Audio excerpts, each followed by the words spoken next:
Hai, Sobat Dunia Donghua, kita berjumpa kembali. Yuk tanpa berlama-lama, mari kita lanjutkan ceritanya. Selamat mendengarkan dan selamat berimajinasi.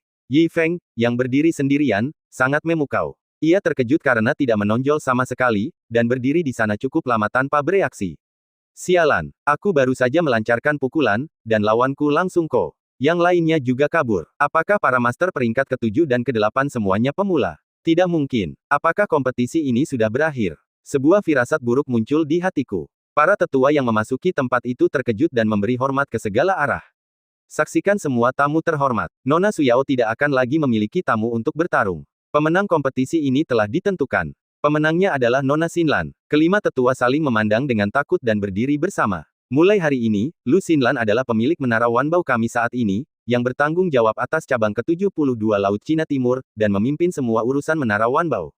Pengumuman itu sangat menentukan, dan Yi Feng terkejut. Dalam sekejap, suasana di tempat itu meledak, dan sorak-sorai menyebar langsung ke langit. Lu Xinlan dan yang lainnya dikelilingi oleh semua jenis tamu, dan ada banyak orang yang memberi selamat dan memberikan hadiah. Yi Feng bahkan lebih dikelilingi, seolah-olah dia telah bertemu jutaan penggemar. Di tengah sapaan yang menggelegar, dia benar-benar bingung. Dia hanya merasakan ucapan selamat dan sorak-sorai di sekelilingnya berisik. Dalam sekejap mata, malam tiba. Markas besar gedung Wanbao dihiasi dengan lampu dan ada tamu di depan pintu di dalam dan di luar. Perjamuan di aula berlangsung selama beberapa jam, dan tidak ada tanda-tanda akan bubar. Pemilik gedung baru, Lu Xinlan, menstabilkan kursi utama, dan beberapa tamu menemaninya di meja yang sama. Meskipun Lu Xinlan masih muda dan memiliki sedikit dasar di Heidao, setelah Yi Feng menunjukkan kultivasinya yang mengerikan hari ini, dia berhasil menduduki posisi pemilik gedung. Statusnya sudah menjadi puncak Heidao, dan kekuatannya jauh lebih besar daripada pemilik gedung sebelumnya. Betapa cerdiknya para monster tua itu, mereka tentu tahu bahwa menyenangkan Lu Xinlan berarti menyenangkan Yi Feng. Oleh karena itu, antusiasme untuk memberi hadiah semakin meningkat, dan tak terhitung banyaknya orang yang menyanjungnya tanpa malu. Entah berapa gelas anggur yang telah disantap. Seorang pria tua akhirnya tak kuasa menahan diri untuk tidak menunjukkan rasa hormat, lalu membungkuk kepada Lu Xinlan sambil tersenyum. Tuan Lu, saya merasa terhormat menyaksikan suksesi Tuan, dan saya sangat mengagumi pria itu. Saya ingin tahu apakah saya bisa bertemu dengannya lagi. Pertanyaan hati-hati itu terdengar. Perjamuan yang meriah itu tiba-tiba hening, dan mata semua orang dipenuhi harapan. Lu Xinlan bukanlah orang biasa. Ia tahu apa yang dipikirkan semua orang sekilas, lalu tersenyum dan menolak. Tuan Su, mohon maafkan saya. Tuan Yi tidak suka keramaian dan hiruk-pikuk dunia. Beliau sedang bermeditasi di kamarnya yang elegan, dan saya tidak berani mengganggunya. Mendengar ini, semua orang tentu saja tidak berani menyapanya lagi. Bahkan jika ia menolak dengan sopan, ia tetap akan mengangguk hormat. Para tamu sudah bisa membayangkan Tuan Yi sedang duduk di ruangan elegan itu, mendengarkan dengan tenang diskusi hangat dan kegembiraan menara Wanbao, dan tak pernah ada riak di matanya. Biarlah kehormatan dan aib dunia berlalu, aku akan memandang awan-awan yang menganggur dengan acuh tak acuh.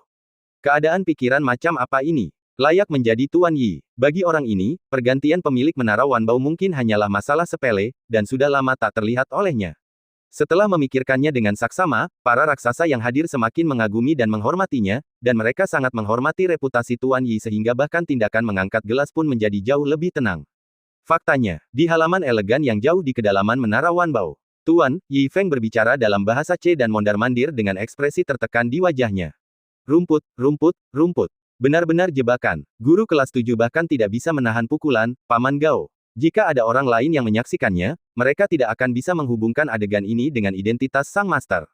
Bahkan jika monster tua di pulau itu datang, akan sulit menemukan cara untuk menyanjungnya saat ini. Setelah berjalan bola-balik beberapa kali, Yi Feng duduk di meja. Di kejauhan, terdengar tawa dan kegembiraan di perjamuan, tetapi ia merasa sangat kesal. Ia memegang pipinya dengan satu tangan, dan wajahnya penuh keputusasaan. Apa-apaan ini? Kukira akhirnya aku bertemu seorang master, tetapi ternyata dia seorang pemula lagi. Aku berusaha keras tetapi akhirnya ceroboh. Apa-apaan ini? Duduk di sana untuk waktu yang lama, Yi Feng akhirnya menyadari betapa kuatnya dirinya. Sekarang, ia mungkin bahkan tidak bisa mengalahkan seorang master tingkat surgawi tingkat 8. Menatap langit berbintang di luar jendela, ia mendesah tak berdaya. Ah, aku hanya ingin mati, mengapa begitu sulit?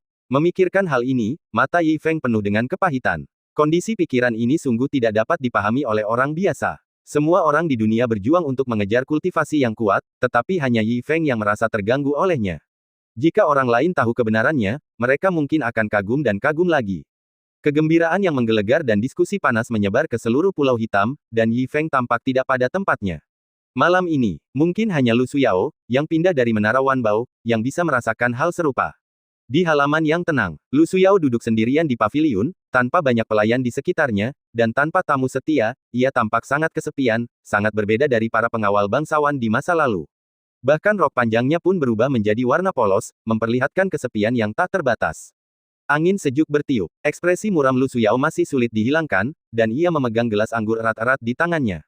Sampai, pukulan mengerikan itu muncul kembali di benaknya. Ia perlahan mengendurkan tangan gioknya, seolah merasa lega. Memang, aku kalah. Tak jauh dari sana, seorang pelayan berwajah cantik datang membawa nampan berisi beberapa piring buah spiritual yang lezat.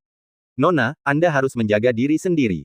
Lu Suyao mengangguk pelan, seolah telah pulih dari kesepian akibat kegagalan. Ya, Lu Xinlan memang memenangkan kompetisi ini, dan aku kalah dengan keyakinan. Mendengar ini, pelayan itu terkesan dengan sikap luar biasa wanita itu. Ia terus meletakkan piring buah dan berkata kepadanya dengan setia, sebaiknya Nona muda bisa memikirkannya dengan matang. Dengan identitas dan statusmu, bahkan jika kau meninggalkan Menara Wanbao, kau tidak akan kalah dari orang lain di masa depan. Akulah yang terlalu dangkal mengira Nona muda masih kesal dengan masalah ini. Lu Suyao mengangkat matanya dan tersenyum lembut, dengan sedikit ketenangan di matanya yang indah. Bagaimana mungkin Nona muda ini tidak mampu menerima kekalahan? Tapi aku tidak kalah dari Lu Xinlan, melainkan dari pria itu. Aku adalah putri sah keluarga Lu. Sekalipun aku gagal untuk pertama kalinya, aku tidak akan pernah patah semangat. Pelayan itu semakin hormat setelah mendengar ini, lalu mengangguk dan memberi hormat. Nona muda memang bijaksana. Yue rela melewati api dan air untukmu, dan aku menantikan kepulanganmu. Melihat hormat setiap pelayan kecil itu, mata Lu Suyao tergerak. Setelah melirik beberapa kali dengan tenang, ia melambaikan tangannya dengan lembut untuk mundur. Tunggu sampai tidak ada orang lain. Wanita muda yang baru pertama kali mengalami kekalahan telak itu tampak berkaca-kaca. Pada akhirnya, hanya orang-orangmu sendiri yang akan setia padamu. Orang luar selalu tidak bisa diandalkan. Kesetiaan tak ternilai harganya. Dunia ini ramai, semuanya demi keuntungan, tetapi itulah kodrat manusia. Menatap gedung Wanbao yang terang benderang, berkilau bagai mutiara di langit malam, mata Lu Suyao dipenuhi rasa iri, dan di saat yang sama ia memahami beberapa kebenaran hidup. Setelah memikirkannya dengan saksama, ia tiba-tiba mendapatkan banyak wawasan. Lu Xinlan hanya bisa menang sementara dengan mengandalkan orang luar yang ia rekrut dengan harga yang luar biasa. Hubungan kepentingan seperti ini tidak stabil. Jika dia bisa membayar cukup, tentu saja aku bisa membayar 2 kali lipat. Selama Lu Xinlan tidak punya orang yang bisa diandalkan, bagaimana mungkin dia, pemilik gedung ini, tinggal diam?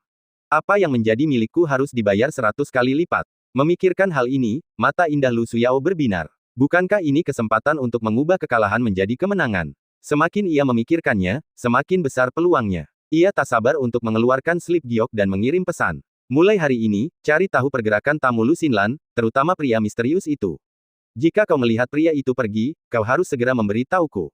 Saat pesan itu berakhir, pikiran Lu Suyao sudah membayangkan adegan pertemuan tak terduga itu. Ia mengambil cawan anggur peri dan meminumnya, dengan senyum penuh harap di bibir merahnya. Yi Feng keluar dari gedung Wanbao dan berjalan-jalan. Kejadian kemarin sekali lagi mengubah persepsinya tentang dirinya sendiri. Ia bahkan tidak tahu seberapa kuat dirinya. Ia tidak merasa senang, tetapi malah semakin bingung. Kemana ia harus pergi? Ia berjalan melewati beberapa jalan yang ramai. Akhirnya, ia melihat sebuah bangunan yang megah, dengan aroma anggur dan tamu-tamu yang berdatangan bagai awan. Sekilas, itu adalah restoran kelas atas.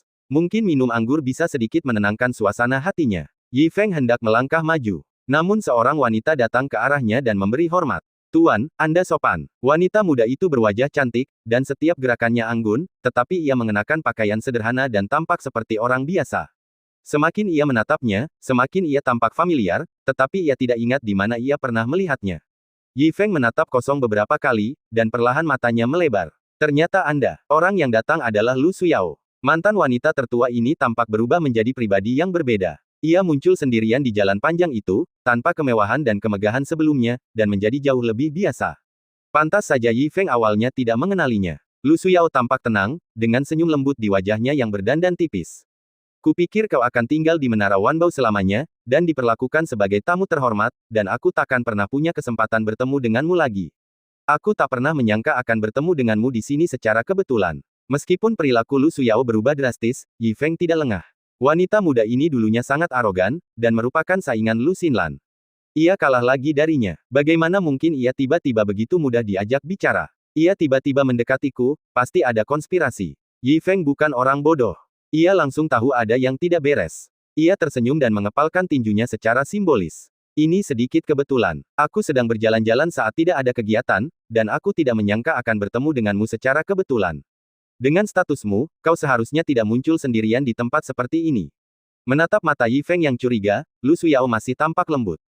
Tuan, tolong mengertilah. Aku kalah dalam kompetisi, dan seperti biasa, aku pindah dari Wan Baolou kemarin. Gelar nona mudaku yang dulu sudah berlalu. Sekarang aku hanyalah Lu Suyao, dan sudah biasa bagiku untuk berkeliling pulau. Karena kompetisi sudah berakhir, kita tidak punya alasan untuk bersikap bermusuhan. Mengapa kau harus begitu berhati-hati, Tuan? Senyum dan kerutan dahinya tidak lagi menunjukkan postur seorang nona muda, melainkan hanya kepolosan karena bebas dari riasan. Yi Feng tercengang. Saat ini, Lu Suyao, dengan rok panjang polos dan sikap tenangnya, tampak telah melepaskan segalanya saat ia berkata. Harus kuakui, gadis ini sangat cantik. Kemewahannya yang dulu menutupi sebagian kecantikannya, tetapi hari ini membuat orang merasa lebih nyaman, dan ada semacam kecantikan alami. Mendengar bahwa ia pindah dari Wan Baolou yang kalah, bagaimana ia bisa begitu riang? Yi Feng mengangguk ragu. Apa yang kau katakan masuk akal. Tapi pindah dari Wan Baolou setelah kalah dalam kompetisi, aku khawatir kau tidak akan terbiasa dengan hal itu secara tiba-tiba. Bicara terus terang, bagaimana mungkin kau mengajukan pertanyaan yang hanya akan menambah luka? Meskipun sudah siap, Lu Suyao tak kuasa menahan diri ketika ditanya langsung.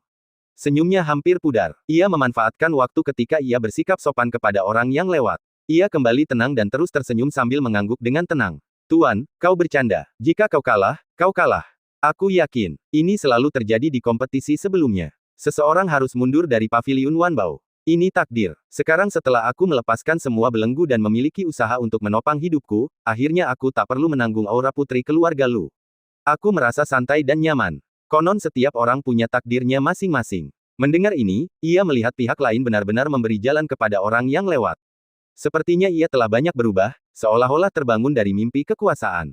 Jika ia orang biasa, jika ia kehilangan bisnis keluarga sebesar itu, ia pasti tidak akan mampu mengatasinya, dan mungkin saja ia tidak akan pernah pulih. Lihatlah dirinya, berapa banyak orang yang bisa begitu santai dan riang, dan memandang rendah menang atau kalah, bahkan jika mereka yang disebut pahlawan di dunia, dapat memiliki pikiran yang begitu luas. Yi Feng akhirnya menunjukkan kekaguman di matanya. Jarang sekali kau bisa melepaskan sesuatu.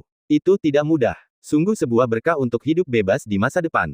Melihat sikap pria itu, Lu Suyao juga sangat tersentuh. Sejak kekalahannya, dunia telah lama menjauhinya, dan para murid tamu juga telah berpencar jauh. Para talenta muda yang pernah menyanjungnya pasti akan diperlakukan dengan dingin ketika mereka bertemu dengannya lagi. Dunia ini acuh tak acuh. Pria ini tidak hanya tidak memanfaatkan kesempatan untuk mengejeknya, tetapi juga memperlakukannya dengan baik, bahkan menunjukkan kekaguman tanpa mempedulikan identitasnya.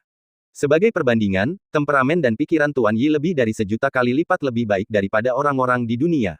Dia benar-benar orang luar. Dia memang iri pada Lu Xinlan, tetapi dia semakin mengagumi kultivasi dan temperamen Yi Feng, dan niatnya untuk berteman dengannya semakin kuat. Segera membungkuk. Tuan, Anda sangat anggun. Saya sangat mengagumi Anda. Sekarang kita tidak punya alasan untuk bermusuhan. Lebih baik bertemu secara kebetulan daripada saling mengundang. Jika Anda tidak keberatan dengan kesendirian saya, maukah Anda minum bersama saya?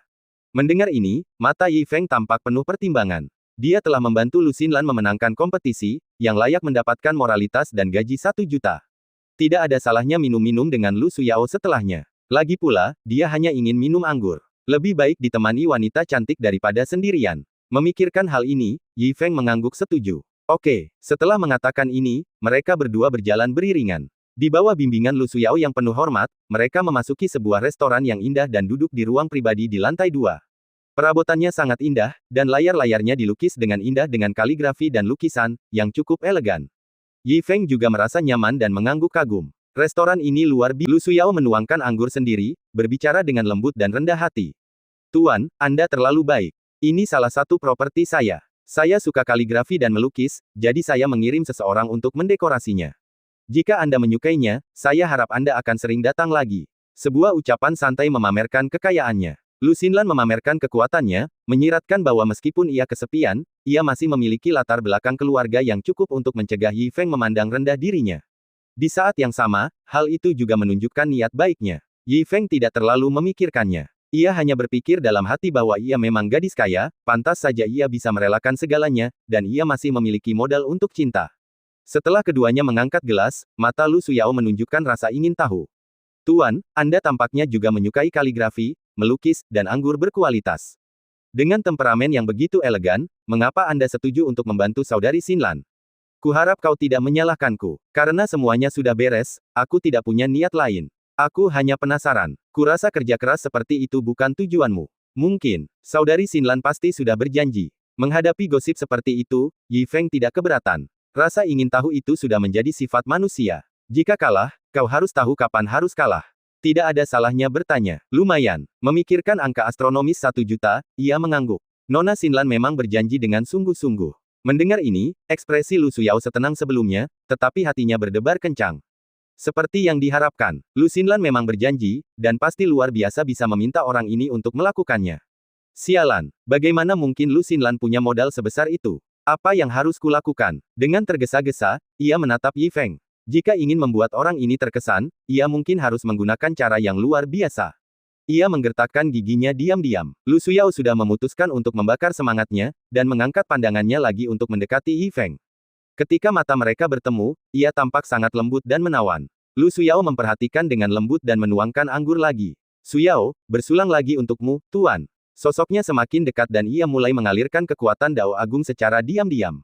Energi feminin menyebar ke seluruh meridiannya, dan tubuhnya yang halus memancarkan aroma harum. Ini adalah fragmen hukum agung jiwa surgawi yang ia pelajari dari buku-buku kuno.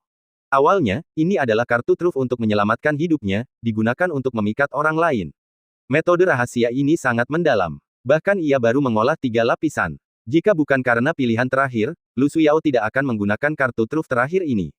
Saat itu, mata mereka bertemu, dan dengan bonus penampilannya yang cantik, ia pasti akan berhasil. Demi memenangkan Yi Feng, ia benar-benar mengesampingkan statusnya sebagai seorang wanita dan rela mengorbankan penampilannya. Di mata putri sah keluarga Lu ini, selama tujuan besar dapat tercapai, semuanya dapat dibayar. Ketika ia mendapatkan kembali kendali atas Menara Wanbao, siapa yang akan tahu rahasia seperti itu? Pikirannya semakin mantap. Lu Suyao terus mengumpulkan kekuatan feminin, dan pesonanya semakin kuat. Melihat gadis ini bersulang lagi, bagaimana mungkin pria seperti dia tidak minum? Yi Feng mengambil gelas dan meneguknya. Terima kasih. Reaksinya datar, dan ekspresinya tidak banyak berubah. Lu Suyao tercengang. Dia menggunakan hukum agung jiwa surgawi, dan begitu dekat dengannya, tetapi orang ini masih bisa duduk diam dan tidak tergoda sama sekali. Jika itu orang biasa, dia mungkin akan bermulut kering dan terlihat seperti babi. Pria ini sungguh luar biasa. Sedikit terkejut, Lu Suyao terus bergerak mendekat dan menggunakan hukum agung jiwa surgawi tingkat kedua. Yi Feng juga mencium aroma yang lebih kuat dan merasa malu. Pria baik, pergi makan di luar benar-benar menyemprotkan parfum yang begitu kuat, hampir membuat orang mati lemas.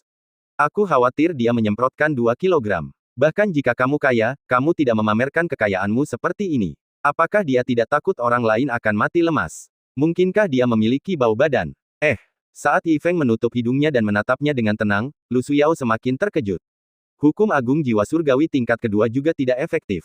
Ia tidak hanya gagal memikat pria itu, tetapi juga membuatnya waspada, seolah-olah ia sangat waspada terhadap aroma tubuh yang begitu menyenangkan. Terkejut lagi, Lu Suyao tidak berani bersikap sombong lagi, dan segera mengaktifkan seluruh energi femininnya.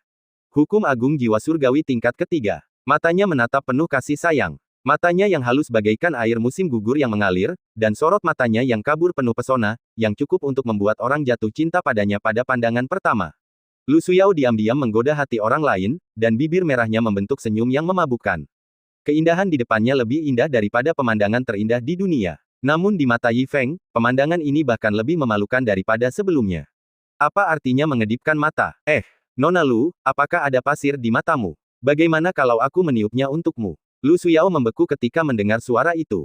Ruangan elegan tempat keempat mata bertemu tiba-tiba menjadi sunyi senyap. Suasana ambigu yang akhirnya tercipta lenyap dalam sekejap, hanya menyisakan wajahnya yang malu, dan rona merah mulai muncul di wajahnya. Sial, tak masalah jika orang ini bisa membaca pesonanya, tapi dia malah bercanda seperti ini, sama sekali tidak mengerti arti romantisme, dasar bodoh. Sungguh menyebalkan. Semua pesonanya lenyap dalam sekejap, dan Lu Suyao merasa malu sekaligus marah. Ia duduk kaku di sana selama beberapa tarikan napas, merasa sangat malu. Ia hampir menjatuhkan sebuah karya kecil di bawah kakinya, dan ingin sekali mengkritik Yi Feng. Namun, ketika ia menatap mata Yi Feng, ia melihat mata Yi Feng jernih dan tenang, seolah-olah ia telah mengalami perubahan ribuan tahun. Bagaimana mungkin ada niat untuk menggodanya? Tiba-tiba, Lu Suyao tersadar. Pria ini menyukai kaligrafi dan melukis, bagaimana mungkin ia tidak mengerti romantisme? Mustahil. Leluconnya barusan pasti disengaja. Tujuannya adalah untuk membuatnya mundur. Lu Suyao tiba-tiba terbangun. Ia menyelesaikan metode jiwa surgawi dengan begitu mudahnya. Cara pria ini sungguh mengerikan. Ia menolak tanpa ampun, dan ia pasti bertekad untuk mendukung Lu Xinlan. Menebak kebenarannya, Lu Suyao sangat tidak rela. Namun, ia tidak punya kartu truf lagi untuk mengesankan pihak lain, jadi ia harus mengurungkan niat untuk berteman. Di saat yang sama, secercah rasa dingin melintas di matanya. Segalanya telah sampai pada titik ini. Jika ia tidak bisa mendapatkan orang seperti ini, ia hanya bisa membiarkan orang ini jatuh, dan tidak pernah membiarkan orang lain memanfaatkannya. Sebuah rencana kejam terlintas di benaknya. Lu Suyao segera mundur dan duduk, tersenyum dan membungkuk. Tuan, Anda bercanda. Saya baik-baik saja. Tuan, Anda sepertinya sedang tidak ingin minum anggur. Mungkinkah anggur peri biasa ini tidak layak untuk Anda nikmati? Kata Lu Suyao ke arah pintu. Kemarilah, persembahkan koleksi anggur peri milik Nona. Hanya butuh beberapa tarikan napas. Pelayan pribadinya menyajikan sepoci anggur berkualitas. Teko anggur itu sangat indah, dengan ukiran awan dan burung bangau yang mengambang di atasnya. Sekilas, teko itu tampak luar biasa, dan aromanya yang memabukkan menyebar ke seluruh ruangan yang elegan. Yi Feng pun penasaran. Terima kasih atas keramahan Anda, Nona. Saya ingin tahu anggur jenis apa ini. Lu Suyao perlahan berdiri dan menuangkan anggur untuk Yi Feng sendiri. Tuan, silakan menilai. Anggur ini diseduh dari mata air surgawi Pulau Hitam, mengandung 18 jenis harta karun berharga. Rasanya seperti air pada awalnya, tetapi Anda akan merasakan aromanya yang tak terbatas setelah menikmatinya. Anggur ini akan bertahan di bibir dan gigi Anda selama 3 hari. Saya harap Anda mencicipinya dengan saksama. Setelah memperkenalkannya, Lu Suyao diam-diam menekan mekanisme teko anggur. Ia juga mengisi cangkir untuk dirinya sendiri dan mengangkatnya dengan mantap. Silakan. Yi Feng semakin penasaran setelah mendengarnya. Tanpa ragu, ia mengangkat cangkir dan meminumnya. Ia menyaksikan seluruh prosesnya dengan mata kepalanya sendiri. Lu Suyao sangat bangga dan ekspresinya jauh lebih baik. Inilah ramuan 10.000 racun. Pemurnian dan kondensasi 10.000 racun di dalamnya tidak berwarna dan tidak berasa, sehingga sulit dideteksi. Selain itu, Pan Ci Yin yang dengan cerdik menuangkan anggur untuk menghilangkan keraguan pihak lain. Trik anggur racun ini bisa dibilang sangat cerdik.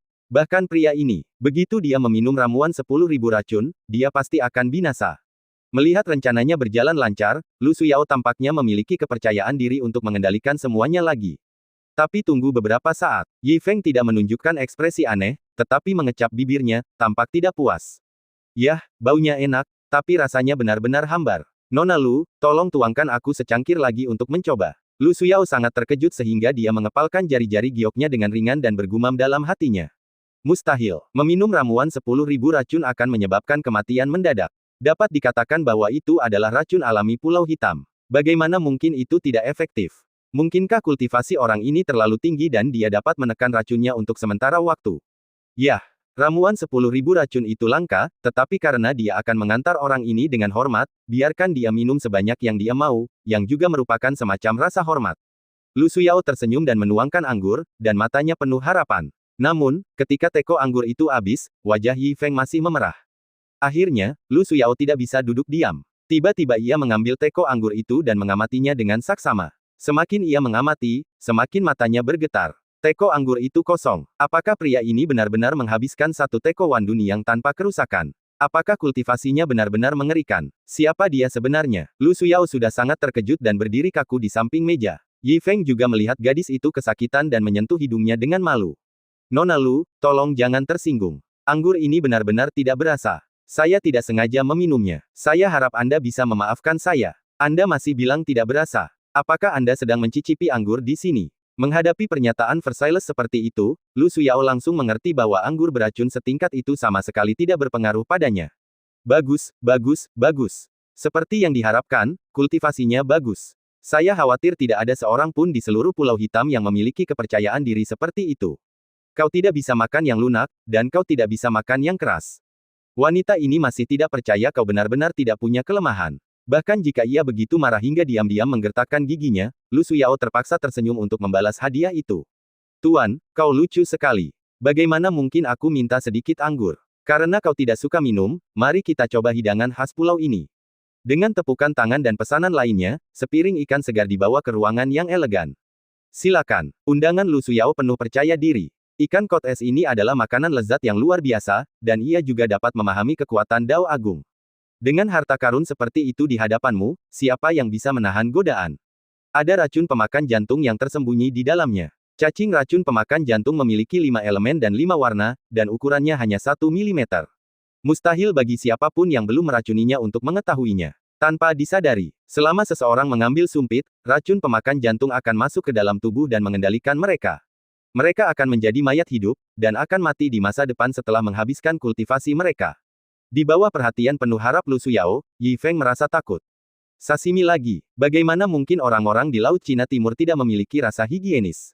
Jelas ada parasit di irisan ikan. Melihat ekspresi ragu Yi Feng, Lu Su menjadi gugup dan tak bisa menahan diri untuk mendesaknya keluar. Tuan, silakan mulai makan. Menghadapi desakan seperti itu, Yi Feng agak terdiam. Dia benar-benar tidak suka makan sashimi, apalagi ada parasit di dalamnya. Tapi tidak mudah untuk menyelamatkan muka. Dia mengambil sumpit. Dia langsung mengambil parasit itu. Seketika, Lu Suyao sangat terkejut hingga tubuhnya gemetar, matanya penuh ketidakpercayaan. Mustahil. Ini benar-benar mustahil. Bagaimana mungkin seseorang bisa melihat 5 elemen dan 5 warna serangga beracun pemakan jantung sekilas, dan menemukannya di depannya? Kejutan yang belum pernah terjadi sebelumnya datang. Lu Suyao tertangkap basah di tempat dengan bukti, dan wajahnya berubah drastis. Melihat gadis itu begitu gugup, Yi Feng harus menjelaskannya dengan susah payah. Nona Lu, makan sashimi itu tidak higienis, itu parasit. Begini, kebanyakan ikan air tawar memiliki parasit, seperti serangga kecil ini, jika dimakan, pasti akan. Setelah penceritaan yang mendalam, Lu Suyao bahkan tidak mendengarkan sepatah kata pun. Dia hanya merasa bahwa orang ini benar-benar menakutkan, kultivasinya di luar imajinasi, pengetahuan dan visinya luar biasa, seperti legenda tua yang telah berjalan melalui sungai waktu yang panjang. Di hadapan orang ini, segala cara seperti permainan anak-anak, dia seperti anak kecil. Meskipun dia melihat semuanya, dia tidak repot-repot memprovokasinya, apalagi melakukan apapun padanya. Intuisi ini sungguh absurd, tetapi terus-menerus memengaruhi pikiran Nona Lu, dan butuh waktu lama untuk menenangkan diri. Apakah kau mengerti? Suara itu bergema pelan, seperti lonceng pagi dan genderang sore. Lu Suyao terbangun dan buru-buru membungkuk tanda setuju. Tuan, maafkan saya mengerti. Ia duduk kembali dengan gugup. Ada lebih banyak kekaguman di matanya, apapun yang diminta Yi Feng, ia tahu segalanya. Baru setelah 3 putaran minum anggur dan Yi Feng pergi dengan hati yang tidak puas, ia akhirnya meluapkan segala macam keengganan, membanting meja dan menggertakkan giginya. Sialan, bagaimana Lu Xinlan bisa mendapatkan bantuan sebesar itu? Berapa harga yang harus ia bayar? Wanita muda yang kesal itu tidak punya tempat untuk melampiaskan amarahnya. Ia hanya bisa menyalahkan Lu Xinlan atas pelecehan di belakangnya. Ia merasa sangat frustrasi. Dalam benaknya, ia juga memendam rasa takut dan dendam yang mendalam terhadap Yi Feng. Yi Feng minum untuk menenggelamkan kesedihannya. Hari itu, ia minum lagi bersama beberapa orang, dengan raut wajah melankolis dan tak berdaya. Sambil berpikir, ia bertanya dengan santai kepada beberapa orang. Menurut kalian, apakah ada master dengan kultivasi yang mengerikan di Pulau Hitam ini? Begitu suara itu terdengar pelan, orang-orang yang mabuk itu saling menyipitkan mata dan membungkuk. Tidak, sama sekali tidak. Tuan, Anda bercanda. Meskipun saya lahir di pulau terluar, saya datang ke sini secara langsung dan melihat bahwa Pulau Hitam biasa saja. Di hadapan Anda, siapa yang bisa disebut master? Menurut pendapat saya, seperti yang Anda katakan, Anda dapat menindas seluruh pulau hanya dengan jentikan tangan. Benar, benar. Sadonglai dan yang lainnya tersipu, mata mereka penuh kekaguman. Sekelompok orang tua ini, yang ingin memanfaatkan kesempatan untuk menyenangkan Yi Feng, menghadapi pertanyaan dengan jawaban yang jelas, bagaimana mungkin mereka bisa mengucapkan 2 kata. Yi Feng tercengang mendengarnya, dan ia merasakan ledakan tawa dan air mata. Ya, dengan kekuatan yang ia tunjukkan sekarang, mereka sungguh tak bisa mengatakan bahwa ada master lain di depannya.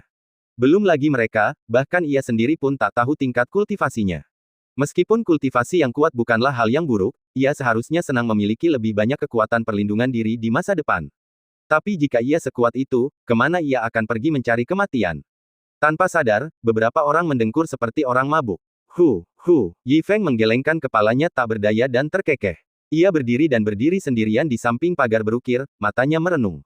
Di masa depan, pertama-tama aku harus mempelajari tingkat kekuatanku. Hanya dengan memperjelas posisi kekuatanku sendiri, aku dapat secara akurat menemukan lawan yang andal, jika tidak, mungkin akan membuang-buang waktu, dan paling-paling aku hanya akan mengalahkan beberapa pemula. Hanya dengan bertarung dengan eksistensi yang benar-benar menakutkan, aku dapat memastikan tingkat kultivasiku, dan mungkin aku dapat berhasil menemukan kematian dan menyelesaikan tugas sistem yang malang ini. Tapi di mana aku dapat menemukan eksistensi seperti itu? Memandang istana-istana yang makmur dari kejauhan, Yi Feng merasa sedih. Semacam kebahagiaan dan kekhawatiran seorang tuan yang tak berdaya berlama-lama di hatinya dan tak bisa dihilangkan. Entah sudah berapa lama, suara langkah kaki pelan terdengar. Yi Feng menoleh ke samping ketika mendengar suara itu. Lu Xinlan sudah naik ke loteng dan berjalan perlahan. Rok panjangnya yang polos menambah sedikit kemewahan, pas untuk menunjukkan statusnya, tetapi tidak terlalu mencolok, seolah-olah ia memiliki sikap seorang bangsawan. Sebelum ia sempat berkata apa-apa, Lu Xinlan maju dan memberi hormat sambil tersenyum. Maafkan saya, Tuan. Xinlan baru saja naik menjadi pemilik gedung ini. Terlalu banyak urusan besar maupun kecil. Jika saya telah mengabaikannya, saya harap Tuan memaafkan saya. Apapun yang ia katakan atau lakukan, ia tetap sopan seperti biasa.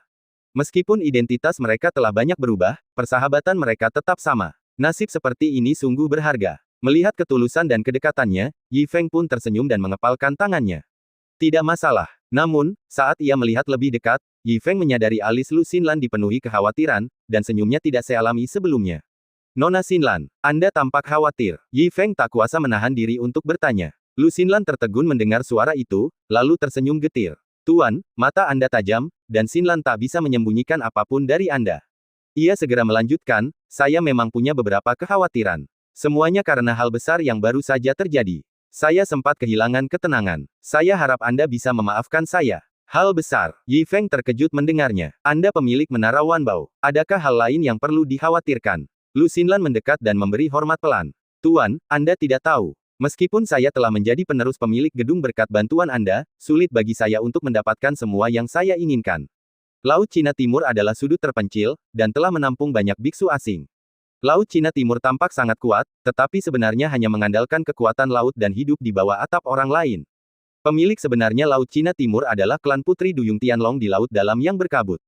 Mereka telah tinggal di Laut Cina Timur selama beberapa generasi dan menguasai dunia ini. Termasuk Pulau Hitam, 72 pulau tersebut semuanya merupakan wilayah klan Putri Duyung Tianlong. Setiap 100 tahun, kita harus membayar harga tertentu kepada klan Putri Duyung Tianlong. Pulau-pulau legendaris yang terkenal di Laut Cina Timur hanyalah penyewa. Yi Feng sedikit terkejut. Jadi begitu, harganya pasti luar biasa, jadi kau pun begitu peduli. Mendengar ini, Lu Xinlan mengangguk kagum. Tuan, kau bijaksana. Memang seperti yang kau kata, kita butuh harga yang luar biasa, tapi para biksu di setiap pulau bukanlah tamu, melainkan rakyat di bawah kekuasaan klan Putri Duyung Tianlong. Jadi yang mereka bayar bukan uang, melainkan pengorbanan. Setiap 100 tahun, beberapa kekuatan besar akan mempersembahkan seorang Tian Jiao, yang pasti sangat berbakat dan cantik. Kemudian Pulau Hitam akan mengadakan Festival Agung Tianhai dan mempersembahkan kultivator wanita ini sebagai persembahan kepada klan Putri Duyung Tianhai.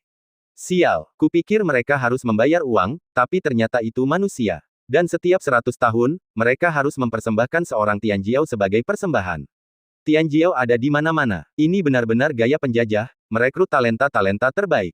Kapitalis pasti akan menangis mendengar ini. Mata Yi Feng terbelalak kaget. Klan Putri Duyung macam apa ini? Mereka benar-benar ingin memakan manusia. Lu Xinlan mendesah pelan, wajahnya sudah sangat serius. Hei, Tuan, kau bercanda. Putri Duyung Tianlong meminta Tian Jiao sebagai tumbal, hanya untuk dijadikan budak. Sejak saat itu, mereka telah menderita penghinaan yang tak terhitung jumlahnya. Bisa dibilang hidup lebih buruk daripada mati. Jika mereka benar-benar dimakan, itu akan menjadi hal yang baik. Memilih biksu-biksu terbaik sebagai budak. Sungguh mentalitas yang superior dan menyimpang, mereka benar-benar tuan tanah. Mata Yi Feng semakin terkejut. Melihat wajah Lu Xinlan yang tertekan, ia sudah memiliki firasat yang sangat buruk. Mungkinkah, kali ini, Tian Jiao yang dipilih di pulau ini selama periode 100 tahun adalah kau? Mendengar pertanyaan gugup Yi Feng, mata Lu Xinlan tergerak.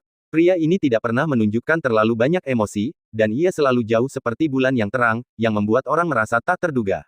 Saat ini, Tuan Yi bertanya dengan prihatin, yang sungguh langka. Itu sudah cukup untuk menunjukkan bahwa ia peduli padanya. Hidupnya berharga karena diperlakukan dengan tulus olehnya. Lu Xinlan mengangguk dan tersenyum. Terima kasih atas perhatianmu, Xinlan sangat berterima kasih.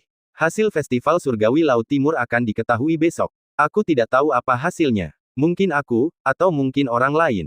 Singkatnya, Festival Surgawi Laut Timur ini seperti pisau tajam yang tergantung di atas kepala kita, dan bisa jatuh kapan saja. Selama kau terpilih, kau tidak akan bisa melarikan diri atau melawan kekuatan absolut. Inilah malapetaka yang tidak bisa dihindari oleh semua kultivator wanita di Pulau Timurku. Ucapan itu terucap. Mata Lu Xinlan yang jernih sedikit memerah, dan kesedihan serta kemarahan dalam ekspresi sabarnya tak tersamarkan. Yi Feng merasakan sedikit empati.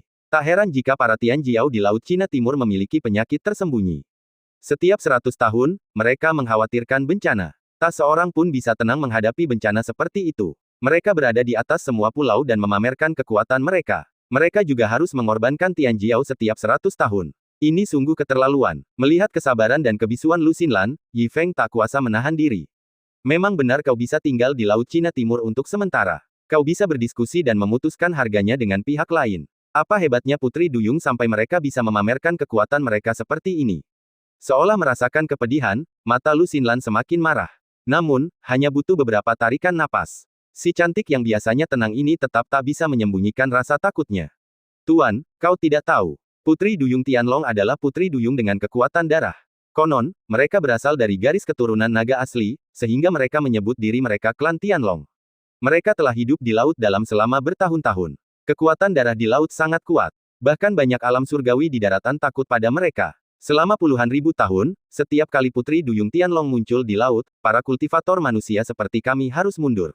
Bahkan jika ada musuh darah yang berlindung di Laut Cina Timur, tidak ada yang berani datang dan membalas dendam. Belum lama ini, banyak Tianzong bersatu dan berani menyerang pulau terluar secara diam-diam untuk membalas dendam sebelum periode 100 tahun berakhir. Serangan diam-diam ini adalah keajaiban langka dari kekuatan gabungan. Hal ini jarang terjadi dalam puluhan ribu tahun. Seiring waktu, Putri Duyung Tianlong telah menjadi seperti Kaisar Laut Cina Timur. Kami terdegradasi di sini dan tidak memiliki kekuatan untuk melawan. Sungguh menakjubkan. Klan manusia ikan macam apa yang benar-benar mengejutkan semua pihak. Yi Feng terkejut dan sedikit tidak percaya. Sungguh menakjubkan. Kudengar pemilik Pulau Hitam ini adalah sosok yang kuat, dan ada banyak bakat terpendam di pulau ini. Apa tak ada yang pernah melawan? Biarkan saja para manusia ikan ini memamerkan kekuatan mereka. Begitu pertanyaan itu diajukan, wajah Lu Xinlan menjadi sedikit lebih kesepian. Puluhan ribu tahun yang lalu, pemilik Pulau Hitam generasi ke-34 pernah membantah hal ini. Pemilik pulau itu sangat berbakat dan bisa disebut jenius yang luar biasa pada masanya. Sayangnya, di hadapan pangeran ketiga klan Putri Duyung Tianlong, ia hanyalah tandingan. Kesenjangan di antara mereka bagaikan langit dan bumi, dan itu mengguncang semua pulau selama puluhan ribu tahun. Setelah kejadian ini, semua pulau ketakutan dan hati serta empedu mereka hancur. Sayang sekali kultivasi kita dangkal. Hanya dengan tunduk kepada pangeran ketiga, kita dapat menukar 100 tahun kedamaian di Pulau Timur. Tuan, maafkan aku. Kenyataan yang kejam itu mendesah. Menatap mata Lu Xinlan yang sedih dan marah, yang enggan menertawakan dirinya sendiri, Yi Feng merenung dan tak berkata apa-apa lagi, tetapi ia teringat peristiwa besar ini. Satu hari kemudian, halaman elegan di tengah Pulau Hitam. Beberapa wanita berbalut kain kasa putih melangkah masuk dengan tenang. Penampilan mereka yang sempurna sungguh menakjubkan. Tubuh mereka memancarkan aura yang luar biasa, tetapi ekspresi mereka sangat acuh tak acuh. Nona Suyao, sesuai perintah klan Putri Duyung Tianlong, Anda adalah seorang dewi. Saya harap Anda akan menaati kehendak surga. Lu Suyao mengepalkan jari-jari gioknya erat-erat dan tak pernah berdiri. Ia menatapnya beberapa kali. Bibir merahnya terbuka sedikit, tak lagi selicin sebelumnya, dan suaranya dingin dan marah. Brengsek, bagaimana mungkin aku seorang dewi? Beberapa wanita yang memegang pedang saling memandang setelah mendengar suara itu, tetapi tak berbicara. Pemimpinnya sedikit lebih tua, dan tangan gioknya mengeluarkan selembar giok. Tiba-tiba, selembar giok itu memancarkan cahaya redup, dan cahaya itu memadat membentuk pasir hisap. 5 hantu duduk muncul di udara, wajah mereka tertutup jubah gelap. Meski hanya proyeksi, momentum yang dipancarkannya tetap mengerikan. Lu Suyao begitu terkejut hingga wajahnya berubah lagi. Sebuah firasat buruk muncul di benaknya, dan ia terpaksa berdiri perlahan dan memberi hormat. Salam untuk kelima tetua. Kelima hantu itu tidak peduli dengan apa yang disebut etiket. Pria tua yang memimpin berbicara dengan suara berat. Nada dinginnya penuh kekuatan, memancarkan tekanan besar yang tak terelakkan. Lu Suyao, sebagai keturunan langsung keluarga Lu, kau berbakat dan cantik. Semua orang di pulau ini tahu bahwa kau telah diperintahkan oleh klan Putri Duyung Tianlong untuk dianugerahkan sebagai dewi. Ini takdir. Swiss. Lu Suyao mengangkat matanya kaget, wajahnya sudah pucat. Kenapa? Kenapa begini hasilnya? Ia kalah dalam kompetisi dan membiarkan Lu Xinlan mengambil alih posisi pemilik gedung. Tidak apa-apa. Lagi pula, ia tidak sehebat yang lain, dan tak ada yang perlu dikatakan. Tapi sekarang, dia juga akan pergi ke pengorbanan surgawi. Mengapa semua hal baik jatuh pada Lu Xinlan? Sialan. Lu Suyao sangat marah sehingga dia menggertakkan giginya, dan matanya yang jernih penuh dengan air mata. Tetapi ketika dia mengangkat matanya, hantu dari 5 tetua sudah penuh dengan tekad dan dingin. Di mata mereka yang acuh tak acuh, bahkan niat membunuh tidak lagi tersembunyi. Tiba-tiba, pupil mata Lu Suyao bergetar hebat, dan secara bertahap menjadi sunyi dan tenang, seperti air mati tanpa riak, dan kecemerlangan itu benar-benar hilang. Ia tahu ia tak punya pilihan. Sebelum Lu Suyao sempat tersadar, kelima tetua yang selama ini menunjukkan perhatian dan kasih sayang telah menghilang. Hanya wanita bersenjata pedang yang membungkuk hormat. Nona, karena Anda seorang dewi, kami juga mematuhi perintah kelima tetua. Semuanya sudah diputuskan. Mohon jangan permalukan kami para pelayan. Kata-kata itu membuat hatinya merinding. Meskipun enggan, Lu Suyao hanya bisa memejamkan mata sedikit dan menahan air mata. Baiklah, baiklah. Dewi yang luar biasa. Nama yang ironis. Dikelilingi beberapa pelayan dengan kultivasi yang mengerikan, Nona Lu berjalan keluar halaman dengan linglung. Langkahnya yang pelan terasa berat. Hingga ia duduk di tandu, ia tak pernah berkata sepatah kata pun, seolah takdirnya memang seperti ini dan ia bagaikan rumput bebek yang mengambang dan tak mampu menentukan pilihan. Di saat yang sama, jauh di dalam menara Wanbao, Yi Feng dan Lu Xinlan duduk diam di lantai atas, keduanya dengan ekspresi serius. Mengenal wanita yang disebut-sebut sebagai Dewi Surgawi itu, Yi Feng tak bisa menyembunyikan perasaannya. Takdirlah yang membuat orang mempermainkanku. Aku tak menyangka Lu Suyao akan menjadi dewi, dan mengalami nasib yang begitu tidak adil di titik terendah hidupnya. Lu Xinlan mengangguk setelah mendengar ini, tetapi kesedihan dan amarah di matanya tak kunjung sirna. Apa yang kau katakan memang benar, Tuan. Tapi bukan karena kelima tetua ingin memilihnya, melainkan karena jatahnya selalu ditentukan oleh pangeran ketiga klan Putri Duyung Tianlong, dan tak seorang pun bisa mengubahnya. Penghinaan yang ia derita hari ini, mungkin aku takkan bisa menghindarinya di masa depan. Sambil mengatakan ini, Lu Xinlan mendesah, tetapi ia tidak menambah penghinaan, melainkan merasakan semacam perasaan sedih seperti kelinci yang sekarat dan rubah yang berduka. Sementara keduanya mendesah, sebuah sedan melintas di udara dan terbang ke tempat yang lebih dalam. Beberapa sosok berpakaian putih mengelilinginya dengan erat, menarik banyak perhatian. Yi Feng akhirnya menunjukkan tatapan aneh di matanya dan bertanya pada Lu Xinlan dengan penuh perhatian. Apakah Lu Suyao ada di sedan ini?